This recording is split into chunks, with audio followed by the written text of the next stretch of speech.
భర్తృహరి, విక్రమార్కుడు, భట్టి ముగ్గురు కూడా అన్నదమ్ములు. భర్తృహరి బ్రాహ్మణ జాతి స్త్రీకి జన్మించినటువంటి వాడు. భట్టి వైశ్య జాతి స్త్రీకి జన్మించినటువంటి వాడు. విక్రమార్కుడు క్షత్రియ జాతి స్త్రీకి జన్మించినటువంటి వాడు. ఆ భర్తృహరి మన దేశాన్ని కొంతకాలం పరిపాలించి జీవితం మీద విరక్తితోటి దేశ విదేశాలను గూడి మహాయోగీశ్వరుడు, కవీశ్వరుడయ్యాడు. ఆయన నీతి శతకం, శృంగార శతకం, వైరాగ్య శతకం అనేటువంటి 3 శతకాలు రచించాడు.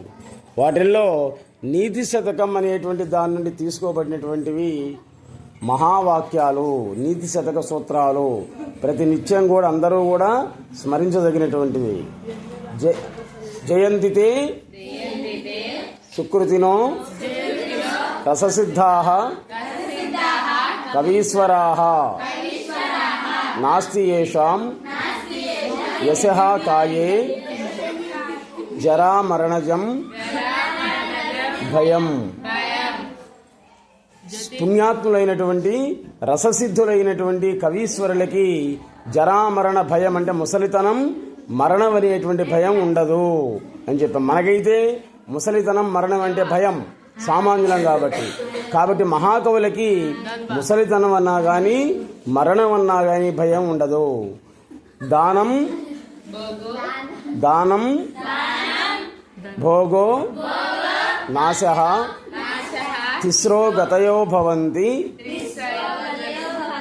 విత్తస్య యో న దదాతి న భుంక్తే తస్య తృతీయా గతిర్భవతి. దానం, భోగం, నాశనం అనేటువంటి 3 గతులు ఉంటాయి ధనానికి. ఎవడైతే సంపాదించినటువంటి ధనాన్ని తాను తినకుండా, అంటే తాను అనుభవించకుండా, ఒకడికి దానం చేయకుండా ఉంటాడో ఆ ధనానికి 3వ గతి అయినటువంటి వినాశనం అనేది తప్పదు అని చెప్పాడు ఆయన. దుర్జనః పరిహర్తవ్యో విద్యయా అలంకృతోపి సన్ మణినా భూషితో సర్పః కిమసౌ న భయంకరః. మంచి శ్లోకం ఇది. చూడండి ఏం చెప్తున్నాడో ఇక్కడ. విద్య చేత అలంకరించబడినటువంటి దుర్జనుణ్ణి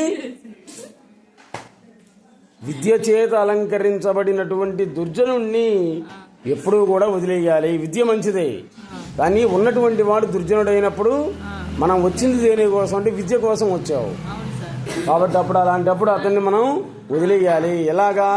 మణినో భూషితో సర్పః కిమసౌ నా భయంకరః. మణిచేత అలంకరించబడినటువంటి సర్పం కూడా భయంకరమైనటువంటిదే కదా అని చెప్పాడనమాట. తర్వాత ఇంకో శ్లోకంలో ఏం చెప్తున్నాడు చూడండి. ఆరంభ గుర్వి క్షైణీ క్రమేణ లఘ్వీపుర వృద్ధిముపైతి పశ్చాత్ దినస్య పూర్వార్ధ పరార్ధ భిన్న ఛాయేవ మైత్రి ఖలసజ్జనానాం. ఇందులో దుర్జన సజ్జన మిత్రత్వం గురించి చెప్తున్నాడు అనమాట. దుర్జనుడి యొక్క మిత్రత్వం అది ఎలా ఉంటుంది అంటే ఉదయం పూట ఉండేటువంటి నీడలాగా ఉంటుంది. ఉదయం పూట నీడ ఎలా ఉంటుంది? ఎక్కువగా ఉండి తర్వాత తగ్గిపోతుంది, ఆ విధంగా ఉంటుంది.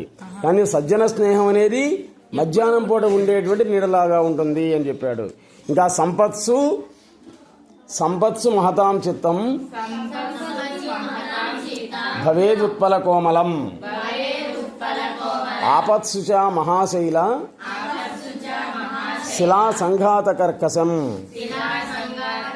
మహాత్మ యొక్క మనస్సు అనేటువంటిది సంపదలలో ఎలా ఉంటుందంటే ఉత్పల కోమలం, కలువ పువ్వు కంటే కూడా సుకుమారంగా ఉంటుంది. అదే మహాత్ముల యొక్క మనస్సుకి ఆపదలు, కష్టాలు వచ్చినట్లయితే మహాశైల శిలా సంఘాత కర్కశం, కొండరాయిలాగా కఠినంగా ఉంటుంది. అంటే అర్థం ఏంటి? సుఖాలని కష్టాలని రెండు సమాన భావంతో చూసేటువంటి వాళ్ళే మహాత్ములు. అంటే గాంధీ మహాత్ముడు, నేతాజీ సుభాష్ చంద్రబోస్ లాంటి వాళ్ళు, శ్రీరామచంద్రుడు, ఇట్లాంటి వాళ్ళందరూ కూడా మహాత్ములు. వనేరని శత్రు జలాగ్ని మధ్యే మహార్ణవే పర్వతమస్తకేవా సుప్తం ప్రమత్తం విషమస్థితం వా రక్షంతి పుణ్యాని పురాకృతాని.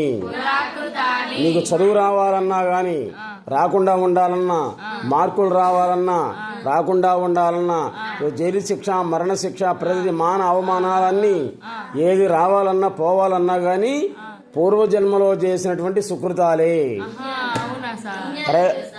ప్రయత్నం చేయటం వరకే మన ధర్మం అంతే. మీ అమ్మా నాన్న వాళ్ళు ఫీజులు కడుతున్నారు కాబట్టి నువ్వు కష్టపడి చదవటం వరకే, రిజల్ట్ గురించి ఆలోచించకూడదు. రిజల్ట్ అనేటువంటి దాని గురించి ఆలోచించినట్లయితే చదవలేవు. కాబట్టి కష్టే ఫలి, కష్టపడటం వరకే మన ధర్మం, కానీ రిజల్ట్ గురించి ఆలోచించకూడదు అని చెప్తున్నాడు అన్నమాట ఆయన. నువ్వు వనంలో ఉన్నా కానీ, యుద్ధరంగంలో ఉన్నా కానీ, సముద్రాల యొక్క అంతర్భాగంలో ఉన్నా కానీ నిన్ను రక్షించేది ఏవి అంటే పూర్వజన్మలో చేసినటువంటి సుకృతాలే నిన్ను రక్షిస్తాయి. హిరణ్యకశిపుడు చెప్పాడు, ఈ స్తంభంలో ఉంటాడా దేవుడు అని చెప్పాడు. ఉంటాడని చెప్పాడు ఎవరు? ప్రహ్లాదుడు. చివరికి ఆ స్తంభాన్ని ఏం చేశారు? నరికారు. నరసింహావతారం వచ్చిందనమాట. ఇంతవరకు సింహం, మిగిలిన శరీరం మొత్తం కూడా మనిషి ఆకారం. అదే వనంలో ఉన్నా రణంలో ఉన్నా అదే అన్నమాట. నువ్వు కొండ శిఖరం మీద ఉన్నా కానీ నువ్వు రక్షించేది అంటే అవేమిటి? పూర్వజన్మలో సుకృతాలే. అయితే ప్రయత్నం చేయటం వరకే మన బాధ్యత అని చెప్పా. కాబట్టి భర్తృహరి మహాకవి చెప్పినటువంటి ఈ శ్లోకాలని ప్రతి ఒక్కరూ ఉదయాన్నే స్మరించదగినటువంటి అనటంలో ఎటువంటి సందేహం లేనే లేదు.